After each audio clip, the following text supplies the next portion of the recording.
기도하겠습니다.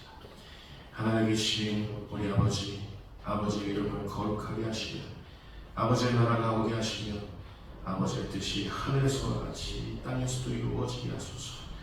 오늘 우리에게 일용할 양식을 주시고 우리가 우리에게 잘못한 사람을 용서하여 준 것 같이 우리 죄를 용서하여 주시고 우리를 시험에 빠지지 않게 하시고 악에서 구하소서.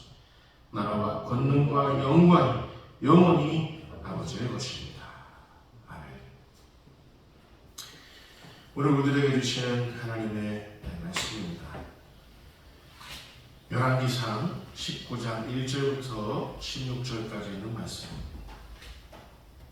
열왕기상 19장 1절부터 16절까지 있는 말씀.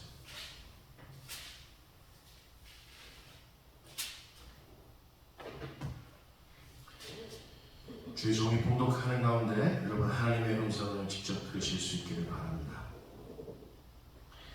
아합이 엘리야가 행한 모든 일과 그가 어떻게 모든 선지자를 칼로 죽였는지를 이세벨에게 말하니 이세벨이 사실을 엘리야에게 보내어 이르되 내가 내일 이맘때에는 반드시 내 생명을 저 사람들 중 한 사람의 생명과 같게 하리라.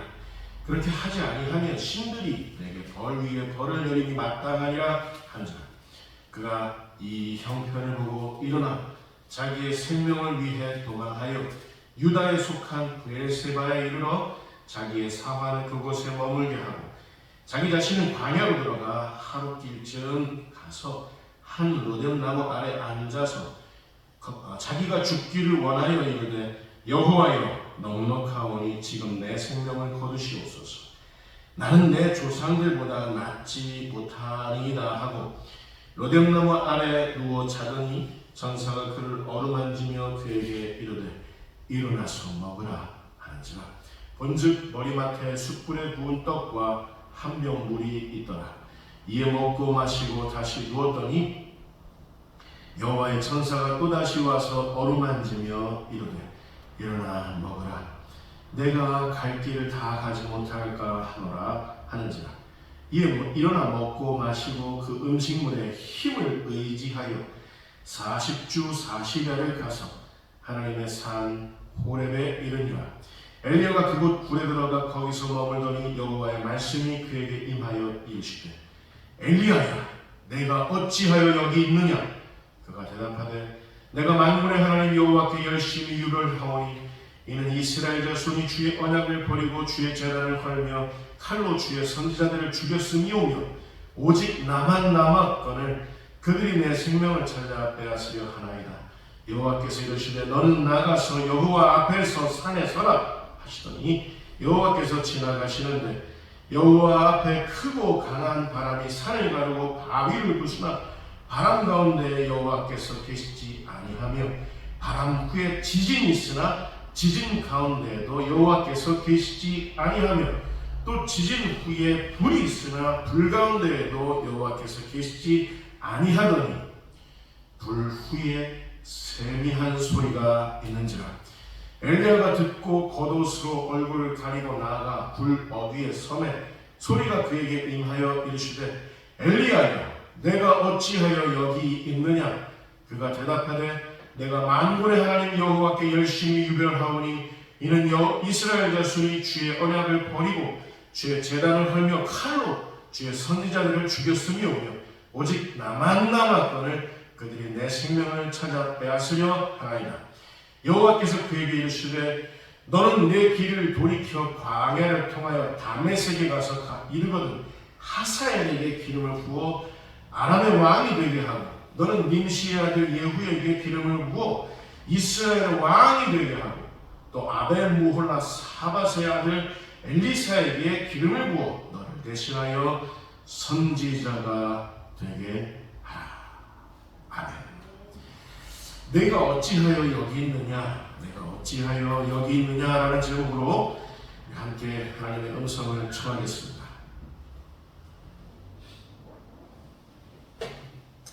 우리는 하나님께로부터 쓰임받을 때 하나님께로부터 크고 강한 바람처럼 그렇게 일할 수 있습니다.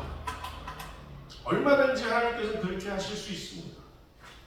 우리를 크고 강한 바람처럼 쓰실 수 있습니다. 우리는 바람처럼 쓰이기를 원합니다. 우리는 바람처럼 쓰였던 사람, 바람처럼 쓰이고 있는 사람들을 부러워합니다. 우리는 바람처럼 쓰임받을 수 없어서 때때로 탄식합니다. 그러나 바람처럼 쓰임새가 있다는 사실이 우리의 정체성을 좌우하는 것은 아닙니다.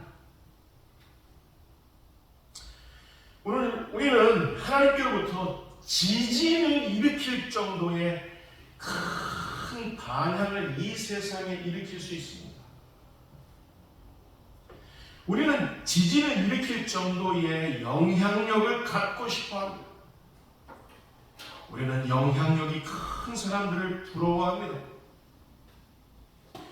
우리는 지진까지는 아니더라도 그 어떤 영향력도 없다는 그 사실 때문에, 왜 나는 이렇게 왜소한 영향력을 갖고 있나, 이 사실 때문에 안타까워합니다. 그러나 지진처럼 영향력이 있다는 사실이 우리의 됨됨이를 결정하는 건 아닙니다. 우리는 하나님께로부터 불을 내릴 정도의 큰 권능을 행사할 수도 있습니다. 저는 아까 찬양할 때 불을 내려주소서, 죽어진 영혼들을 다시 살릴 수 있도록 불을 내려주소서, 그렇게 찬양하면서 하나님의 불처럼 쓰임받기를 원합니다. 그런 권능이 저를 통해서 일어나기를 원합니다. 그런 마음으로 찬양을 했지만 그게 다가 아니라는 사실을 깨닫습니다. 우리는 불을 내릴 정도의 그 힘을 갖고 싶어합니다. 우리는 불같은 능력을 갖고 있는 사람들을 부러워하죠. 우리는 불까지는 아니더라도 우리에게 아무런 능력이 없다는 그 사실 때문에 시리게 빠집니다. 그러나 불처럼 능력이 있다는 그 사실 때문에 우리 신분의 시금석이 결정될 수는 없습니다. 그게 우리 신분의 시금석일 수는 없습니다. 정작 우리를 다시 살리는 그 힘은 따로 있습니다. 우리를 다시 살리는 힘. 하나님, 바람처럼 쓰임받기를 원합니다. 지진처럼 영향력이 크기를 원합니다. 불처럼 권능이 있기를 원합니다. 그러나 이런 것들이 우리를 살리는 힘이 아니라는 거예요. 이런 엄청난 일들을 겪을 수는 있으나 이런 엄청난 일 때문에 바람을 겪고 지진을 겪고 불을 겪고 난 다음에 우리가 회복되고 성장하고 부흥한다는 게 그게 아니라는 사실이에요. 우리를 다시 살리는 힘은, 우리를 다시 회복시키고 우리를 다시 성장케 하고 우리를 다시 부흥케 하는 그 힘은 이런 바람, 지진, 불과 같은 영향력이 큰 어마어마한 일들 뒤에 겪는 그런 것이 아니라 우리를 다시 살리는 그 힘은 하나님의 세미한 그 음성에 있다는 사실을 여러분 잊지 마시기 바랍니다. 하나님 오늘도 우리들에게 말씀하고 계시고 세미한 음성으로 말씀하고 계시고 그 음성이 하나님의 말씀이 우리를 다시 살리는 거예요. 여러분, 엘리야는 오늘 본문에도 보면 엘리야는 차라리 크고 강한 바람이었어요. 바람 같은 사자였어요. 바람 같은 선지자였어요. 그가 지나가니까 바알과 아스라 선지자들은 증발해버렸습니다. 850명이나 되는 그 어마어마한 권세를 누리던 바알과 아스라 선지자들이 바람 같은 엘리야가 등장하니까 증발해버렸어요. 엘리야는 차라리 지진과 같은 존재였습니다. 그가 지나가니까, 엘리야가 지나가니까 북이스라엘에 성행하던 모든 우상 숭배 행위들이 무너져 버렸습니다. 엘리야는 불처럼 파괴력이 있었던 사람이었어요. 그가 목소리를 높여 하늘을 향해 두 팔 벌려 기도하니까 하늘에서 불이 내렸어. 엘리야가 쌓아놓은 그 제단에만 하늘의 불이 임하여 그 제단의 모든 제물들을 사르기 시작했어. 하늘에서 불로 응답케 하는 그 통로가 누구였느냐? 엘리야였어. 하늘에서 불이 임하니까 모든 악독함과 추악함과 음란함들이 불살라졌습니다. 그렇게 어마어마한 바람 같았던 엘리야에게 그렇게 어마어마한 지진 같은 불 같은 그런 선지자 엘리야에게 그러나 영적인 침체가 찾아왔습니다. 침체였습니다. 오늘 본문 3절 말씀에 그 침체는 이렇게 표현되어 있습니다. 우리 같이 읽겠습니다. 자, 시작. 그가 그의 형편을 보고 일어나 자기의 생명을 위해 도망하였다. 이 말씀은요, 하나님 앞에서 엘리야가 보였던 영적인 침체의 그 양상, 영적인 침체의 그 모습을 세 가지로 연속적으로 표현하고 있습니다. 그러면서 강조하고 있습니다. 히브리어 원어 성경에 보니까 직역하면 이렇습니다. 그가 보았다. 그가 일어났다. 그가 도망갔다. 엘리야의 이 세 가지 행동을 강조하면서 그가 보았다. 그가 일어났다. 그가 도망갔다. 무슨 말이냐면 엘리야가 너무나도 영적인 침체가 커서 그 어마어마한 영향력을 행사했던 그 바람 같은 지진 같은 불 같았던 엘리야가 너무나도 재빠르게 그가 보았다, 그가 일어났다, 그가 도망갔다, 주저함도 없이 망설임도 없이 그가 보았다, 그가 일어났다, 그가 도망갔다 강조하고 있어.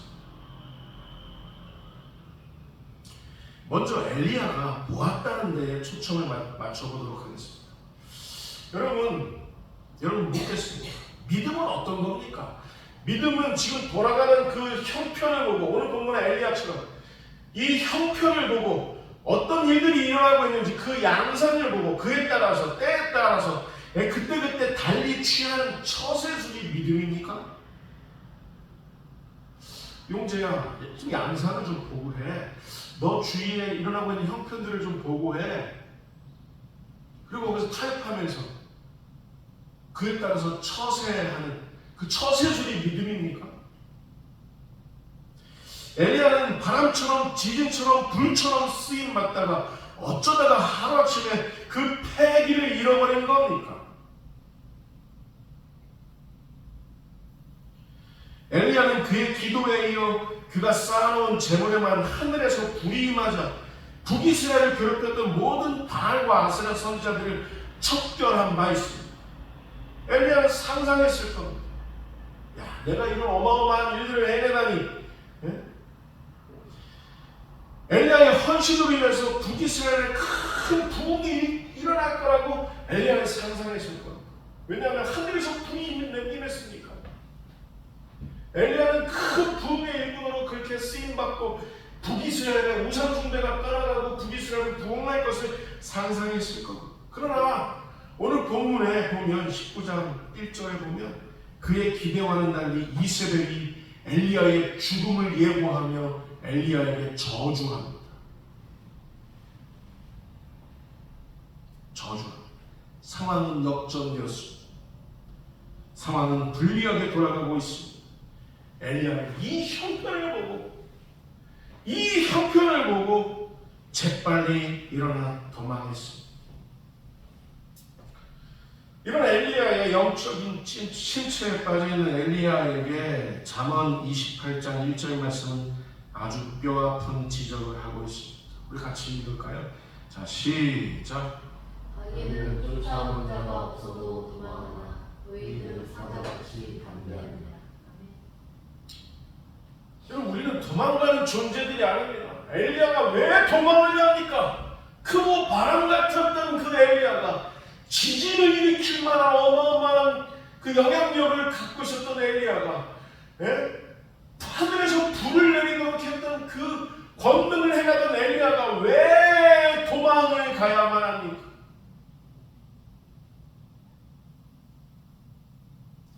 왜 이렇게 전락해버린 겁니까?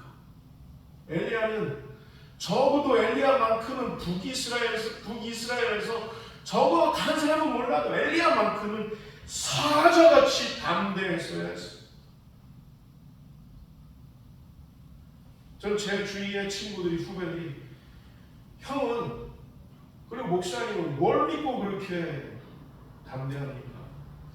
형수님이 직장 생활을 하셔서 아무런 고민 없이 이렇게 소신 목회를 하는 겁니까? 이런 얘기 여러 번 들었어요. 그러나 제 가슴 속에 이 말씀이 있어요. 의인은 사자같이 담대하니라. 그렇게 할 수 있어서, 아니 그런 흉내라도 낼 수 있어서 저는 요즘 감사합니다. 엘리야는 지금 믿음이 아닌 처세술을 따르고 있었어요. 형편을 보고 일어나 도망가야. 두 번째, 엘리야가 일어났다는 데에 초점을 맞춰보도록 하겠습니다. 여기서 일어나로 번역된 히브리어 쿰, 여러분 따라서 보실까요? 쿰. 네. 이 쿰이라는 말, 엘리야가 일어났다, 형편을 보고 일어났다. 이 쿰이라는 말은 본래 어디에 쓰이는 말이냐면 하나님께 경배하는 그 표현을 하기 위해서 일어날 때, 하나님을 경외하기 위해서, 하나님께 예배하기 위해서 다 같이 일어났을 때, 그것을 바로 쿰이라는 이 히브리어로 표현하는 것. 하나님께 경배할 때, 예배할 때, 하나님께 경외심을 표할 때 일어나는 거예요. 여러분 핸델의 메시아라는 그 교향악을 할 때 그 합창 교향곡이 쫙 딴딴딴딴딴딴 딴딴딴 하면 시작하게 될 때 딴딴딴딴 하면은 아는 사람들은 그 전주에 맞춰서 다 같이 일어납니다. 왜냐하면 그게 쿰이기 때문에 하나님께 경배할 때 우리는 이렇게 하나님을 경배합니다라는 표현으로 아는 사람들은 딴딴딴 할 때 일어나는 거예요. 다 같이 찬양한다는 거예요. 이게 원래 쿰이라는 말은 그럴 때 쓰는 말인데 엘리야는 지금 어떻게 하고 있습니까? 일어난 이 형편을 보고 쿰. 하나님을 경배할 줄 알았던 그런 엘리야가 하나님 앞에 강한 바람처럼 지진처럼 불처럼 쓰임받았던 그 엘리야가 하나님께 쿰하지 않고 형편을 보고 일어나 도망가기 위해서 쿰했다는 사실. 도망가기 위해서 취하는 예비 동작을 지금 엘리야는 하고 있는 겁니다. 엘리야는 여러분 엘리야의 선배, 믿음의 선배 여호수아의 이 선포를 잊었던 것 같습니다. 여호수아는 어떻게 선포를 했냐면 한번 찾아볼까요? 여호수아 24장 15절. 자, 우리 같이 읽겠습니다. 자, 시작. 만일 여호와를 섬기는 것이 너희에게 귀하게 보이거든 너희가 섬길 자를 오늘 가라. 오직 나와 내 집은 여호와를 섬기리라. 이게 솔직한 요즘 저의 고백입니다.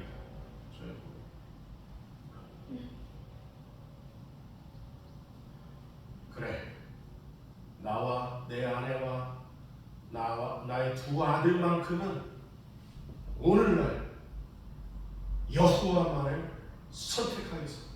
저의 솔직한 고백이에요. 여러분, 엘리야도 그 어마어마한 크고 강한 바람처럼 지진처럼 불처럼 쓰였던 그 엘리야가 오직 나와 내 집만큼은 여호와만을 섬기겠노라 이렇게 쿵 했어야 되는데 일어나 형편을 보고 도망가기 위해서 쿵 했다. 목숨 부지하기 위해서 쿵 했다. 세 번째, 엘리야가 도망갔다는 데 초점을 한번 맞춰보겠습니다. 오늘 본문에서 도망하여 라고 번역된 히브리어, 여러분 따라서 보실까요? 얄라크. 이 도망갔다라는 말인데, 근데 이 얄라크란 말은 창세기 6장 9절에 할라크라는 표현으로 이렇게 쓰인 바 있습니다. 네. 같이 읽겠습니다. 시작. 노아는 의인이요 담대하고 완전한 자라. 그는 하나님과 동행하였으며. 엘리야는 도망갔다라는 말이 얄라크인데 이 똑같은 단어가 할라크라는 표현으로 창세기 6장 9절에 이렇게 표현되어 있어요. 네? 노아는 하나님과 동행하였으며 할라크. 네? 엘리야는 도망갔으며 노아는 하나님과 동행했으며 어떻게 보면 똑같은 표현인데 약간 미묘한 차이로 그 차이를 극명하게 대조하고 있어요. 엘리야는 도망갔다. 노아는 하나님과 동행했다. 한 사람은 형편이 이상하게 돌아가자 목숨 부지하기 위해서 도망갔다. 한 사람은 형편과는 상관없이 의인으로서 당대의 완전한 자로서 하나님과 동행했었다. 아주 극명한 대조입니다. 여러분, 믿음은 도망갈까? 그리고 하나님과 동행할까? 이게 선택의 갈림길에서 믿음은 하나님과 동행하리라 라는 것을 선택하는 것이 여러분 믿음인 줄 여러분 믿으시기 바랍니다. 여러분, 도대체 왜 엘리야는 순식간에 이 모든 형편을 보고 일어나 도망가는 선택을 할 수밖에 없었던 걸까요? 왜 엘리야가, 그거 크고 강한 바람 같았던 엘리야가, 지진 같았던 엘리야가, 불 같은 엘리야가 왜 이렇게 순식간에 보고 일어나 도망가는 선택을 할 수밖에 없었던 걸까요? 왜? 그 이유를 아는 것이 오늘 설교의 숙제입니다. 숙제. 근데 그 숙제 같은 본문 말씀의 단초가 4절에 기록되어 있습니다. 4절. 자, 같이 읽을까요? 자, 시작. 나는 내 조상들보다 낫지 못하니이다.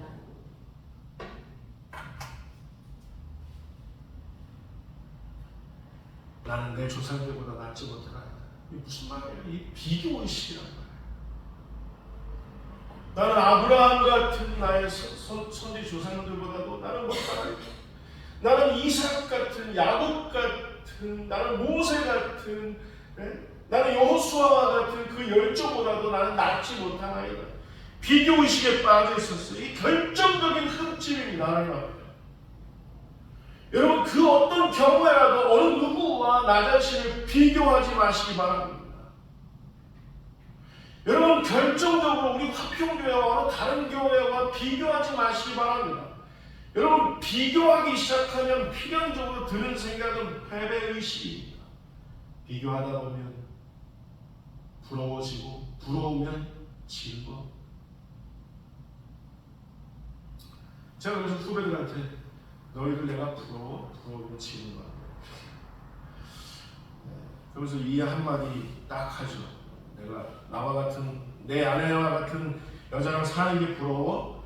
그러면 나 같은 사람이 돼. 그럼 나 같은. 이게 어울리는 말인지 정말 헷갈리지만 아무튼 그렇습니다. 여러분, 우리들의 정체성, 우리 화평교회의 정체성은 어느 누구와 어떤 다른 교회와 비견되어서 자리매김 되는 게 아닙니다. 하나님은 엘리야한테는 엘리야만큼의 쓰임새를 생각하시면서 비전을 꿈꾸시는 겁니다. 여러분, 하나님께서 우리 화평교회만큼의 어느 누구랑 비교할 것도 없이 우리 화평교회만큼의 그것을 고안하시고 디자인하시고 화평교회는 그리 쓰임 받도록 하나님께서 이렇게 장치해 놓으실 것, 그렇게 흘러갈 것을 믿습니다. 비교 대상, 비견 대상이 아니란 말이에요. 내 조상들보다도 제가 낫지 못하나.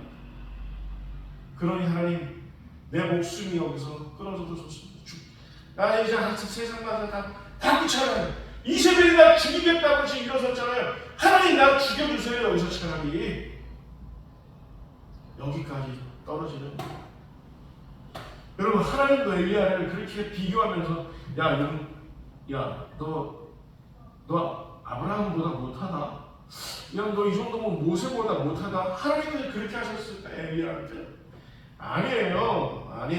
오늘 보면 15절, 16절 말씀에 반복되는 표현에 주목해 보시기 바랍니다. 15절, 16절에 같이 읽겠습니다. 시작. 기름을 부어 아람의 왕이 되게 하고, 기름을 부어 이스라엘의 왕이 되게 하고, 기름을 부어 너를 대신하여 선지자가 되게 하라. 하나님, 저는 제 열조보다도 제 조상들보다도 낫지 못하나이다. 하나님, 나 죽었으면 좋겠습니다. 그런데 하나님은 똑같이 그렇게 생각하시지 않고 그렇게 비교의식, 패배의식에 쩔어있는 그런 엘리야에게 나중에 결국에 어떤 일을 하게 하시냐면 엘리야의 정체성은 아브라함처럼 있는 그런 모습, 그런 모세처럼 그렇게 쓰임받는 엘리야의 모습, 여호수아처럼 이렇게 쓰임받는 그런 엘리야의 모습에 있는 것이 아니라 하나님께서는 엘리야에게 뭘 의도하고 뭘 디자인해놓고 어떤 것을 꿈꾸셨냐면 이 세 가지를 꿈꾸셨어요. 엘리야가 기름을 부으니까 그 사람이 아람의 왕이 되었습니다. 엘리야가 기름을 부으니까 그 사람이 북이스라엘의 왕이 되었습니다. 엘리야가 기름을 부으니까 그 사람이 엘리사 그를 이어서 엘리야를 이어서 선지자가 되었습니다. 하나님께서는 이 세 가지를 의도하셨습니다. 저는요 우리 화평교회에서 지금 14년째 지금 쓰임을 받고 있지만 나 하나님 감사하고 이렇게 쓰임 받을 수 있어서 감사합니다. 제가 하나님 앞에 고백할 수 있는 이유는 제가 한 사람 한 사람 어떤 사람은 한 달 있었어요. 어떤 사람은 1년 있었어요. 어떤 사람은 3년 있었어요. 어떤 사람은 지금 14년째 저랑 같이 하고 있어요. 어떤 사람은 제가 한 사람한테 기름을 부었을 수도 있고 세 사람한테 기름을 부을 수도 있고 10사람 수백 명의 기름을 부을 수 있지만 저는 감히 박용재라는 그 존재가 어떤 사람에게 기름을 부어 그 사람을 그리스도인 되게 했다는 이 한 가지 사실 때문에 저는 내일 죽어도 편안히 눈을 감을 수 있을 것 같습니다. 이게 작은 거예요. 여러분 작은 겁니까? 여러분 우리 화평교회가 우리 화평교회가 지금껏 애들을 키워내서 지금 애들이 다 밖에 나가서 대학 다니고 군대 다니고 지금 우리 화평교회에서 배출한 그런 그리스도인들이 물론 지금 다른 교회 다닐 수 있습니다. 그러나 그들은 그만큼 제가 장난하지 않고 작은 실수로 목회하지 않고 제가 정말 진지하게 하나님의 말씀을 타협하지 않고 그렇게 선포한 그런 진정한 목사라고 한다면 저를 통해서 한 달을 기름 부음을 받았을지 몰라도 저를 통해서 1년의 기름 부음을 받았을지 몰라도 3년을 14년째 기름 부음을 받았을지 몰라도 저는 그렇게 기름을 붓는 일 그렇게 사람을 세우는 일에 쓰임을 받을 수 있었구나. 이 한 가지 사실 때문에 저는 감사할 수 있습니다. 다 실패해서도 괜찮아요. 저는 제 두 아들이 기대가 됩니다. 그러세요. 두 아들이. 제 아내가 기대가 됩니다. 여기 모여서 예배하는 우리가 기대가 되는 거예요. 하나님이 기름 부으시게 하십니까? 하나님께서 세우시니까 이 한 가지 때문에 기대하게 되는 거예요. 저는 우리 준혁 형제 기대합니다. 기대. 우리 송병호 집사님 기대합니다. 하나님 오늘도 기름 부으시고 오늘도 말씀하시니 세미한 음성으로 말씀하시니 기대할 수 있다. 결론입니다. 오늘 본문 말씀에서 두 번 반복해서 쓰이고 있는 하나님의 말씀이 9절과 13절에 이렇게 표현되어 있습니다. 자, 같이 읽겠습니다. 시작. 내가 어찌하여 여기 있느냐? 내가 어찌하여 여기 있느냐? 야, 용재야, 너 어쩌다가 여기 이렇게 앉아있냐? 너 여기 앉아있는 거 보니까 의외다. 너 여기 앉아있는 거 보니까 반갑기도 하고 놀랍다. 하나님 이렇게 말씀하시는 걸까요? 이게 직역하면 내가 여기서 무엇을 하느냐? 내가 여기서 무엇을 하느냐? 야, 너 크고 강한 바람처럼 쓰일 수 있어. 너 지진을 일으킬 만한 어마어마한 영향력을 네가 행사했을 수도 있어. 네가 하늘에서 불을 내리는 놀라운 하늘의 통로를 어떻게 살 수도 있어. 있었어. 근데 그건 중요한 건 아니고 내가 여기서 무엇을 하느냐? 라는 물으시는 거죠. 용재야, 네가 크게 쓰임받을 수 있고 어마어마한 영향력을 행사할 수 있고 하늘에서 불을 내리는 그런 권능을 행사할 수도 있었어. 근데 그건 중요한 건 아니고 용재야, 너 지금 내가 여기서 무엇을 하느냐? 묻고 계시고 너 여기 지금 앉아서 지금 너 왜 네가 네 조상들보다 못하다고 생각해? 너의 정체성이 거기 있어? 너는 기름을 부어서 사람을 세우는 선지자야? 너 때문에 아람 왕이 그 자리에 올랐어. 네가 기름 부으니까 이스라엘 왕이 그 자리에 올랐어. 너로 인해서 네 후계자 엘리사가 그 자리에 오르는 거야. 너 지금 비교의식과 패배의식에 쩔어가지고 여기 이러고 있을 게 아니야. 너 왜 도망갔어? 너 나에게 쿵 했던 그런 사람이 왜 일어나기 위해, 왜 도망가기 위해서 쿵 했어? 너 이제 나랑 딴짓하지 말고 나랑 같이 동행하자. 노아는 당대의 의인이요 완전한 자, 그가 하나님과 동행하였습니다. 엘리야는 도망갔습니다. 도망가지 말고 이제 나랑 동행하시. 그런 말씀을 여러분 깨달으시기 바랍니다. 저는 사실 올해 3월달에 어떤 일이 있었는지 여러분 기억나시죠? 올 3월달 그리고 지금까지 계속해서 저를 괴롭히는 어떤 상념 하나가 있었고 계속해서 지금까지 해오고 있는 싸움이 하나 있습니다. 아직까지도 해결되지 않은 채 올 한 해가 지금 저물어가고 있어요. 저한테는 그래요. 저한테는. 그러나 정말 다행인 것은 오늘 본문의 엘리야의 모습을 보면서 제 문제를 지금 보고 있다는 사실이 중요합니다. 오늘은 설교의 형식을 띠고 있지만 하나님 앞에서 제가 하고 있는 자기 고백적인 그런 말씀의 내용이기도 합니다.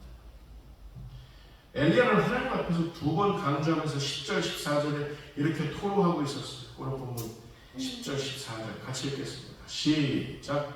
오직 나만 남았거늘. 오직 나만 남았거늘. 사실 제 눈에는 그렇습니다. 목회자들이라는 사람들이 교회라는 곳이 이래야 되는 이런 건가? 저 솔직히 좀 억울했어요. 제가 물론 허물이 있죠. 저도 죄를 짓죠. 하지만 목회자라는 사람들이 과연 이럴 수 있는가? 하나님께 품하는 교회들이 과연 저런 선택을 할 수 있는 건가? 저는 좀 솔직히 억울했어요. 왜냐하면 저만한 위치에 저만한 크기에 쓰임 받아본 적도 없고 저는 크고 강한 바람처럼 그리 쓰임 받았었던 적도 없고 지진을 일으킬 만한 영향력을 행사한 적도 없고 하늘에서 불을 내릴 정도의 그런 권능을 행사한 일도 없는데 저들은 그런 일들을 겪으면서 왜 저렇게 전락해버렸지? 저는 솔직히 억울했어요. 나는 쓰임 받아본 적도 없고 여기서 이러고 있네? 비교의식에 쩔어있네? 패배의식에 쩔어있네? 저는 오늘 본문의 엘리야처럼 엘리야는 극심한 두려움, 극심한 외로움, 극심한 고독을 하나님 앞에 좀 호소하고 있는 거예요. 저는 사실 그런 태도로 좀 하나님 앞에 있습니다. 하나님 저 두렵습니다. 외롭습니다. 고독합니다. 오직 나만 남은 것 같습니다. 그래서 하나님께서 엘리야가 이렇게 하고 있으니까 엘리야를 가만 내버려 주겠습니까? 하나님께서 11절 12절 말씀에서 확인해 보도록 하겠습니다. 우리 같이 읽겠습니다. 시작.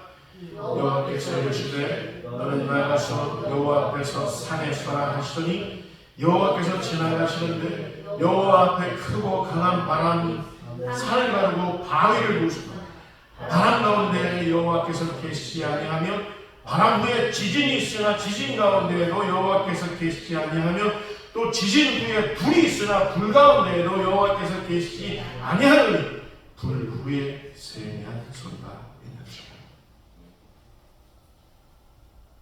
엘리야는 지금 패배의식, 비교의식에 쩔어가지고 나만 남았습니다. 그 심한 외로움과 고독함과 죽여주세요 이런 마음, 이런 절망, 이런 마음으로 있는데 하나님께서 말씀하시고 가만히 내버려두지 않으신 엘리야에게 보여주고 계신 여호와 앞에 크고 강한 바람이 싹 지나가는데 여호와께서 거기 가운데 있지 않으셔. 이 말은 무슨 의미일까? 한번 생각해봤습니다. 엘리야야, 너 크고 강한 바람처럼 부실 수 있어. 근데 그게 다가 아니야. 엘리야야, 너 지진처럼 쓰임받을 수 있어. 근데 그게 다가 아니야. 엘리야야, 너 불처럼 그렇게 하늘에서 불을 내리면서 그 권능을 행사할 수 있어. 근데 그게 다가 아니야. 그리고 완전히 다운되어 있는 엘리야에게 불 후에 뭐가 있는지 알아? 세미한 소리가 있는지. 여러분, 크고 강한 바람이 우리들에게 불면 우리는 살 것 같습니다. 여러분, 지진 같은 영향력을 행사하면 어떤 목회자는 살 것만 같은 것, 저는 그렇게 상상했으니까요. 저는 하늘에서 불을 내리는 그런 권능을 행사하고 싶어하는 그런 어리석은 생각을 하고 있습니다. 그게 다가 아닙니다. 목사는 늘 하나님의 세미한 음성을 듣는 자입니다. 여러분, 그리스도인은 늘 하나님의 세미한 음성을 듣는 사람들입니다. 교회는 늘 하나님의 세미한 음성에 무릎 꿇고 거기에 순복하며 하나님께서 가자 하시는 곳에, 하나님께서 하자 하시는 곳에 같이 따라 나서는 그런 사람들이 교회인 줄 여러분 믿으시기 바랍니다. 여러분, 우리 정체성은 바람 뒤에도, 지진 뒤에도, 불 뒤에도 계시지 않던 우리 하나님의 음성이 그때 우리를 구원하시기 위해서, 우리를 다시 일으키시기 위해서, 우리를 다시 회복시키시기 위해서, 우리를 다시 성장시키시기 위해서, 우리를 온전히 부흥시키시기 위해서 세미한 음성을 하시는, 그 세미한 하나님의 음성을 들을 줄 아는 거기에 우리의 정체성이 있다는 사실을 여러분 늘 잊지 마시기 바랍니다. 그래서 저는 앞으로 목회할 때 착각하지 않으면서 목회할 거예요. 하나님, 크고 강한 바람처럼 그렇게 쓰임받고 받지 않아도 좋습니다. 지진처럼 그렇게 쓰임받지 않아도 좋습니다. 그런 영향력 없어도 좋습니다. 불을 내리는 권능 제게 없어도 좋습니다. 그런 역할, 눈에 띄는 역할, 어마어마한 뽀대라는 역할, 그런 목회 안 해도 좋습니다. 그러나 하나님, 세미한 음성만큼은 제가 목회하는 동안에 하나님 끊어지지 않는 대로 하나님 은혜를 베풀어 주옵소서. 이런 고백이 저의 솔직한 고백입니다. 여러분, 하나님 앞에 하나님 이제 세미한 음성으로 말씀해 주십시오. 이런 기도를 할 줄 아는 진정으로 성숙한 우리 화평의 성도 여러분들 다 되실 수 있기를 주님의 이름으로 축원을 드립니다. 기도하겠습니다. 하나님 아버지, 어쩌다가 제가 여기 있는지, 어쩌다가 우리가 여기 있는지, 하나님, 그러나 우리를 흔들어 깨우시고 세미한 음성을 우리를 다시 살리시고 다시 일으켜주시고 회복시키시고 성장시키시고 부흥케 하시니 감사를 드립니다. 하나님, 바람처럼 지진처럼 불처럼 그렇게 쓰임받는 일도 중요한 일이지만 좋은 일이지만 그보다도 하나님의 세미한 음성이 오늘도 우리를 살리고 있다는 이 하나님의 사실 때문에 감사하며 감격할 줄 아는 그런 우리 모두 될 수 있도록 인도하여 주옵소서. 감사합니다. 예수님의 이름으로 기도합니다. 아멘.